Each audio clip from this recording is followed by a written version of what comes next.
So this week I started by reading into an article entitled "Chinese Launches Mysterious Shiyan-20C Satellite in Orbit." And Shiyan in Chinese just means experimental. This is part of an experimental fleet of satellites, though I kind of have a suspicion that each satellite is kind of there for a different reason. These experimental satellites are highly classified, and it was really hard to find any information about it. I go into that satellite and also another satellite which is part of the Megatian, Mengtian. I'm sure I'm pronouncing that wrong. Satellite which is part of the Chinese space station. That was the last piece to be launched up, and that was kind of interesting. But the big thing that I found really fascinating was the kind of open source intelligence gathering that I was able to do on this, the OSINT. There is so much information out there, regarding the positions of these satellites and their videos that they're being launched. So you know what launch vehicle they were on, so you can kind of gain some information about the weight of the satellite. There's some satellite photographs that have been released of the launch location prior to launch. And then, of course, there's the government. The Chinese government put out press releases about the different satellites, but you can only trust that so much, right? It was really fascinating how much information was there while also having no information there at all, essentially. And I kind of wondered if I was a government agent tasked to find out as much about this as I could, and I had access to the right resources, what could I really find out about this? If I had some kind of asset that was able to see images of the satellite while it's in orbit, what could I determine from that? Could I determine things like, expected power draw from the number of solar panels? Maybe I could look at the coating of the satellite and maybe get some idea of the temperature requirements. I could look at things like star trackers.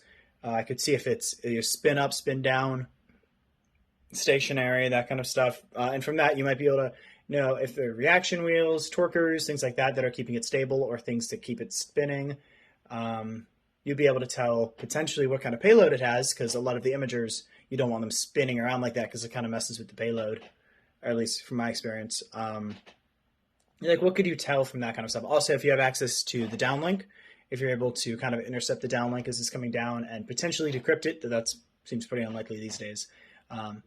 What could you tell from that? You could, maybe if you're getting the downlink, you'd be able to tell something like the size of the downlink would tell you something about the data, whether or not it's taking images or maybe doing some other kind of, spectroscopy or observations, like what it's up there for. Really, really interesting, and kind of begs a question like, where this bird is for the rest of its life. Until it deorbits, you're able to track it, theoretically, if you're so inclined to do that.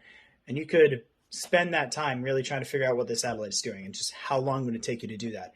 In every other kind of cyber domain, you don't necessarily know where the asset is at all times, especially if we consider the satellite as some kind of bad actor potentially, you don't know where your threat actor is most of the time in cyber attacks. And you might have an idea of where they are, but it's generally knowing, like, if you're being hacked by some foreign asset, right? It's really hard to know where that threat actor is until the very end of the threat chain, generally, in my experience.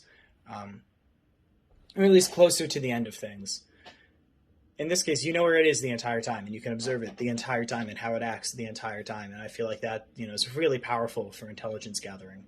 And it kind of begs a question, for me at least, how confidential are things in space really? How long can something stay confidential? What is the nature of confidentiality when it's up there?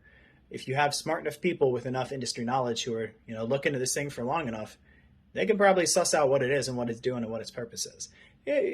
Probably accurate to a certain extent, but I don't know, really interesting when you think about it like that. And so that's it from me. Thanks.